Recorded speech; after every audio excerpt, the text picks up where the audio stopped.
આ તો કહી દો અગાઉ. હા જોઈતું પૂરતું બોલજો, બાકી હરિના ઉપર છોડજો. આ હરી નહીં હો. હા હા, એ હરિના ઉપર છોડીએ તો કચરો ભરાઈ જાય. આપણે કેદીના રાહ જોતા હતા.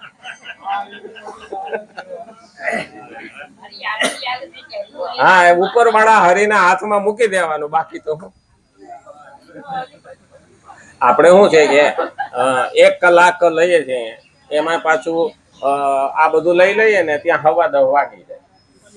એટલે 15 મિનિટ આપણી જતી રહે. પછી 5 મિનિટમાં થાળ પૂરો કરવાનો. એટલે 20 મિનિટ ગઈ. બાકીની આપણી પાસે 40 મિનિટ રહી.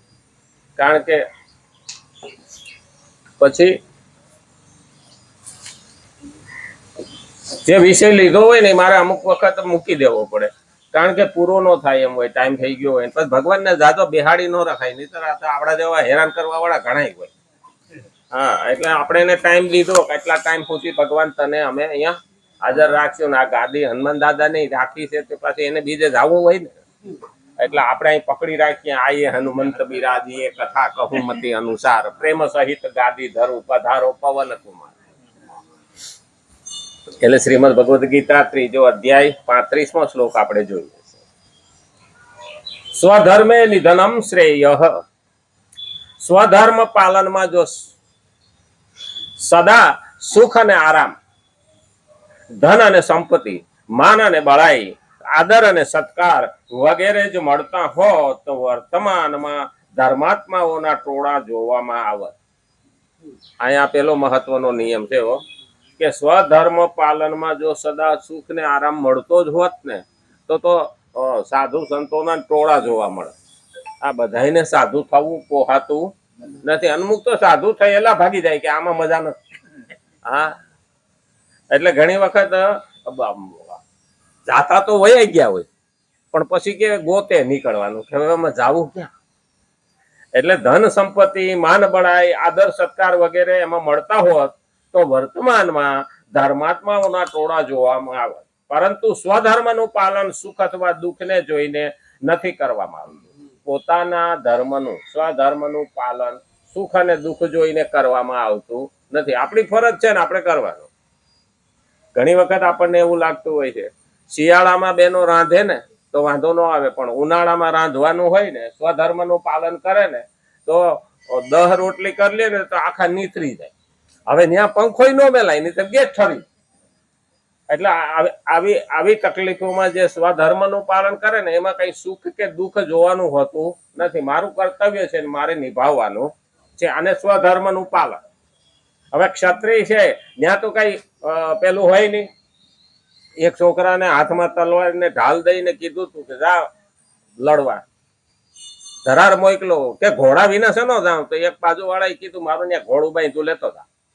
હા, ઘોડું દીધું, તલવાર દીધી, હાથમાં ઢાલ દીધી અને ન્યા જઈને પાછો આવ્યો. ઓલા કેમ આવ્યો કે ત્યાં તો બહાબહી બોલે કે કઈ ફૂલ થોડાક કે તારા હાટું લઈને બેઠા હોય. એટલે સ્વધર્મના પાલનમાં સુખ અને દુઃખ જોવામાં આવતું નથી. પોતાના માનસિક તાકાતની મહેનતનું આ ફળ છે. એટલે ઘણી વખત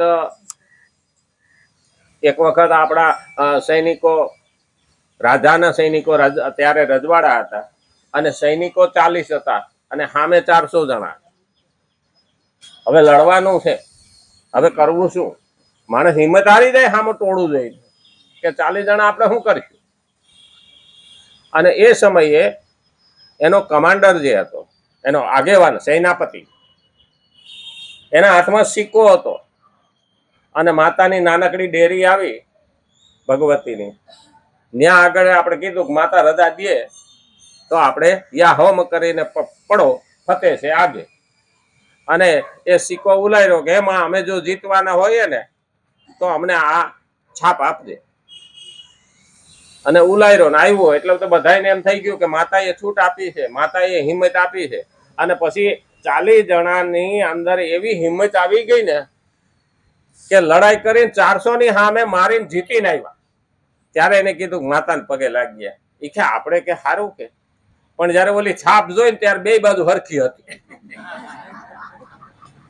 મૂળ માણસ મનથી હારી ગયો હોય ને એને માનસિક હિંમત આપવા માટે થઈને આ વસ્તુ કરવી જોઈએ. જ્યાં સુધી આ ન કરી આપણા માતા પાસે જઈએ ને આનું કારણ જ આ છે. આપણે ભગવતીને દર્શન કરવા જઈએ, પગે લાગવા જઈએ કે એની રજા લેવા જઈએ, મતલબ શું છે? મારું મન નબળું પડતું હોય તો માતું ત્યાં અને પછી ઈ આપણે હાલીએ તો ઈ આવે, નહીતર વરુડી આય ત્યાં નવઘણના પેલા ભાલા ઉપર બેઠી હતી ચક્કારી ચકલી થઈને, અને સિંધના દરિયામાં જયારે ઘોડા નાખ્યા ત્યારે ડાબલા જેટલું પાણી થયું હતું કે ભાઈ ખરા સમય આવે, આપણે કઈ તું કર હું અહીં બેઠો છું તો આવે નહીં. આપણને હિંમત આપે, આપણું કામ કરે, પણ આપણને મદદ કરવા, પણ આપણું કામ એ કરી ના દે, આપણે કરવું પડે, એની વાહે એની તાકાત લાગેલી.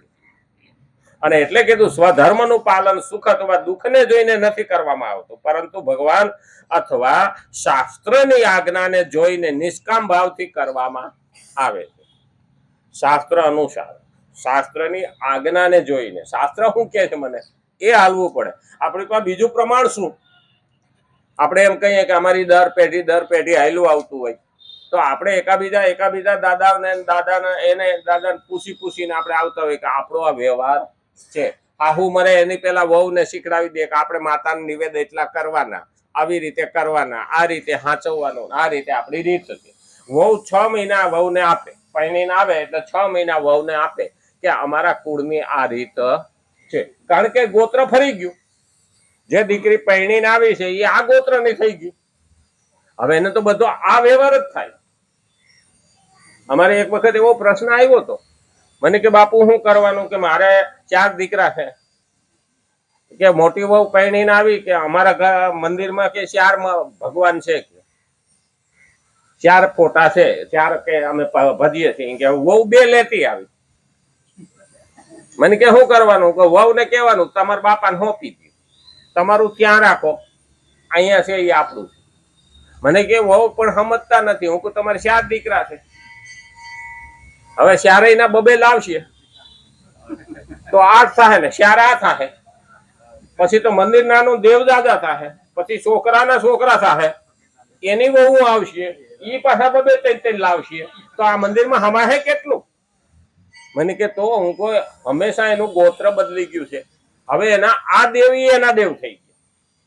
કુળધન હોય કે કુળદેવ હોય, કુળધનમાં તો સમજો ને, હા, કુળધન હોય કે કુળદેવ હોય, એ આ કુળમાં જે પૂજાય છે ને એ જ એને પૂજવાના હોય. પછી ત્યાં તો એ પારકું ધન હતું, એટલે દીકરીનું હુચક પણ માવતરને લાગતું નથી.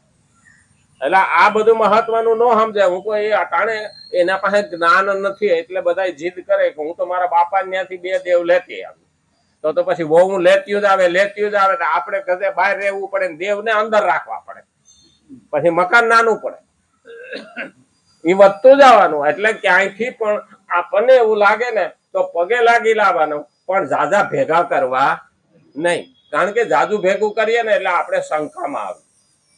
આપણી કુળદેવીનું યાદ રાખવાનું, અને પછી તો હવે ઉશીના લાવેલા દેવને તો ક્યાં સુધી હાંસવું, એ પણ મહત્વનું છે. અને એટલે કીધું છે કે શાસ્ત્રની આજ્ઞા અનુસાર હોવું, આજ્ઞાને જોઈને નિષ્કામ ભાવથી કરવામાં આવે. એટલા માટે સ્વધર્મ અથવા પોતાના કર્તવ્યનું પાલન કરતા કરતા જો કોઈ કષ્ટ આવી જાય તો તે કષ્ટ પણ ઉન્નતિ કરવા વાળું હોય છે. એમાં કોઈ તકલીફ આવે તો એ આપણી ઉન્નતિ કરે, એમાંથી આપણને શીખવા મળે. કોઈ પણ ભૂલ એ આપણને જે નિષ્ફળતામાંથી પસાર થયા ને એ જ્ઞાન આપીને જાય. ભૂલ છે એ સુધારવા માટેનો ચાન્સ છે, કે અહીંયા આપણી ભૂલ થઈ છે તો બીજી વાર થાય નહીં. તો અહીંયા પણ એ કષ્ટ આવી જાય તો તે કષ્ટ ઉન્નતિ કરવા વાળું છે, કે આપણે હવે એમાંથી નીકળી જઈએ. આમ તો ખરેખર છે ને આપણી માથે કષ્ટ આવે ને એટલે આપણામાં અમે હિંમત આવી જ જાય. એ પછી કોઈ બીજો તો લઈ લેવાનો નથી, કષ્ટ તો આપણે જ ભોગવવું પડે, એમાંથી રસ્તો આપણે જ કાઢવો પડે.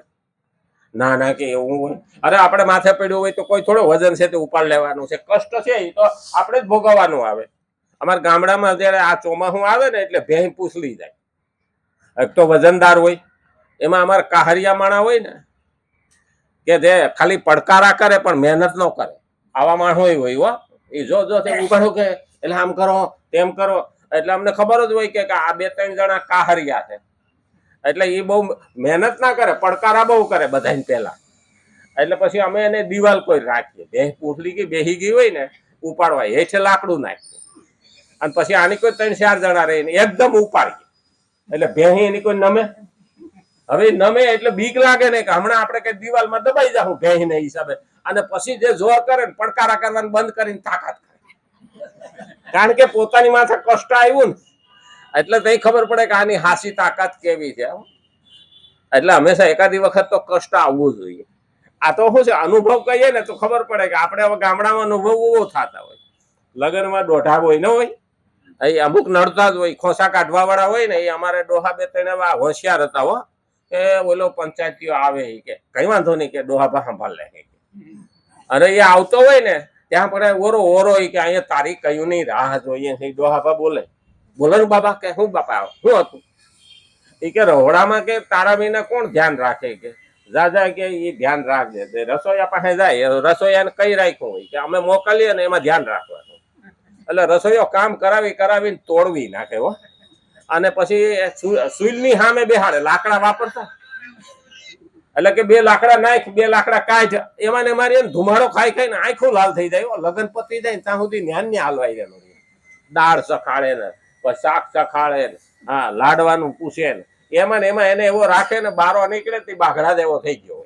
એને લગ્નમાં મજા ન આવે, પણ એને શું થઈ જાય, આપણને હોપેલું રહોડું. આવા દોઢા હોય ને એને એવી જગ્યાએ રાખવા પડે, નહીં તો નૈડા કરે. એટલે કષ્ટ એ આપણામાં આવે, પણ કષ્ટને એક કોઈ તારવી અને આપણી ભક્તિમાં આગળ વધવાનું. એટલે કીધું કષ્ટ આવી જાય તો તે કષ્ટ પણ ઉન્નતિ કરવા વાળો હોય છે. વાસ્તવમાં તે કષ્ટ નહીં, પરંતુ એ તપ કહેવાય છે. આ સારું કામ કરતા હોય ને એમાં કષ્ટ આવે ને તો એ તપ છે. તપ તો કઈ એર કન્ડિશનમાં થતું નથી. આ રાક્ષસો કેમ સફળ થતા હતા? ઉનાળો હોય તો ફરતી કોઈ અગ્નિ કરે, શિયાળો હોય તો બરફમાં ફરતી કોઈ બેઠા હોય, અને ચોમાસું હોય તો વરસાદમાં હોય. આને તપ કે ને આપણે છત્રી લઈને કઈ થોડું તપ થાય. હા, અને પછી તાપણું કરીને થોડું તપ થાય. શિયાળામાં તપ કરવું હોય તો તકલીફ ભોગવવી પડે.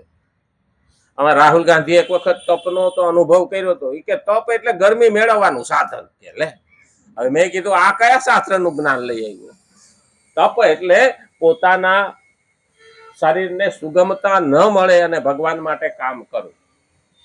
બપોર વસારે માણસ શિયાળામાં તો જાય ધૂન કરવા, આ બેનો જાય ને, કોઈને આમંત્રણ હોય ને તો એ મહિલા મંડળ જાય ધૂન કરવા, પણ સવારમાં જઈ ન શકે. સાંજે રસોઈ હોય, સવારે કામ હોય, એટલે બપોરે કામકાજ પતાવીને પછી જાય 1-1.5 વાગે, અને પછી 3-4 વાગ્યા સુધી એ ધૂન બોલે. હવે બપોરમાં વૈશાખ મહિનો હોય ને તાપ હોય તો આપણે બધાને એમ થાય કે હવે આ ઠંડકમાંથી બહાર જવું નથી, પણ એને તો જે વચન આપ્યું છે ત્યાં તો જવું જ પડે. અને ત્યાં જઈને જે ધૂન બોલતા હોય, પણ ત્યાં ભાઈ કોઈને ત્યાં એક પંખો હોય, કોઈ ત્યાં નહીં હોય, અને એવી સગવડમાં બેહવાનું હોય, છતાં એ એનું તપ છે. કારણ કે એને આપેલો સમય એને ભગવાનને આપી દીધો. પછી એમાં પરસેવો વળે. એર કન્ડિશનમાં રહેવા વાળી બહેનો પણ એ ત્યાં જઈને એ ગરમીમાં રહે, પણ કારણ ભગવાનને આપેલું વચન એ ત્યાં પૂરું કરે. આને કહેવાય તપ. નહીં, અમે તો અહીં બેઠા બેઠા કે એર કન્ડિશનમાં ધૂન બોલશું, તમે ત્યાં જઈને બોલો તો એ તપ ન કહેવાય. એ ભગવાન સ્વીકારે પણ નહીં, કે ભાઈ તું સુવિધા લઈને મારી ભક્તિ કઈ તો થશે નહીં. અને એટલા માટે કીધું કષ્ટથી તપ અપેક્ષા એ પણ બહુ જ જલ્દી ઉન્નતિ થાય છે. કષ્ટ આવે ને એટલે આપણી પ્રગતિ જલ્દી થાય, કારણ કે એમાં આપણે આત્માથી મજબૂત થઈ ગયા હોય, મનથી મજબૂત થઈ ગયા હોય, અને પછી આપણે આગળ ગમે એવી તકલીફ આવે તો પણ હું ભગવાન તને છોડવાનો નથી. કારણ કે તપ પોતાને માટે કરવામાં આવે છે અને કર્તવ્ય બીજાને માટે કરવામાં. તપ પોતાના આત્મા માટે છે.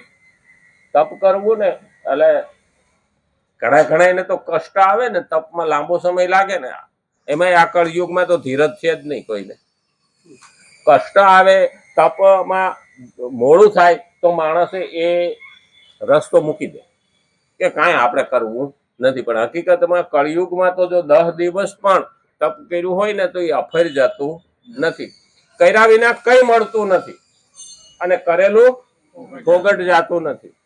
કામ કરવાની શક્તિ આપણામાં છે, કર્તવ્ય કરવાની શક્તિ આપણામાં છે, તપ કરવાની શક્તિ આપણામાં છે, પણ વાહે પ્રભુની મદદ તૈયાર છે. પણ આપણે જ ઊભા ન થાય તો ભગવાન ક્યાં આવવાનો? માતા હોય કે ભગવાન હોય, આપણે માતાને અલગ ગણીએ છીએ, પણ હકીકતમાં માતા અલગ નથી. નામ જુદા, શક્તિ એક. ઘણાને એવું લાગે કે એની માતા મજબૂત છે ને એની માતા બહુ તાકાત વાળી છે ને મારી માતામાં તાકાત. ના ભાઈ, તારા શ્રદ્ધામાં તાકાત નથી. બાકી તો માતા તો બધી હરખી છે, શક્તિ એક જ છે.